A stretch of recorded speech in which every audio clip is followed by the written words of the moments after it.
ইউটিউবে স্বাগত। আজ আমি তৈরি করলাম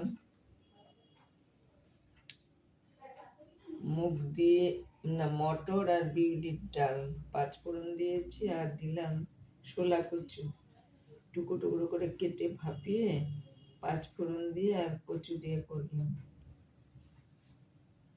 লঙ্কা তো দিতে হবে, নুন, তা নয়তো হবে না। আর করলাম মটরের ঘুগনি, আলু মটরের। জিরে ফোড়ন দিলাম, জিরা ধনে আদা সমস্ত কষিয়ে রান্না করে লঙ্কা দিলাম, হলুদ দিলাম, মিষ্টি দিইনি কোনো। এটা একটু ঝাল ঝালই হবে, যে যেমন ঝাল খাবেন দেবেন। নামাবার আগে গরম মশলাটা দিলাম আর দিলাম একটু কসুরি মেথি। আমাদের খেতে চেয়েছে একটু কসুরি মেথি দিয়ে খাবে আজকে ঘুগনি, সেই জন্য আমি একটু কসুরি মেথি দিয়ে ঘুগনি করলাম। ভালো লাগলে লাইক করুন, শেয়ার করুন, আমার পাশে একটু থাকুন।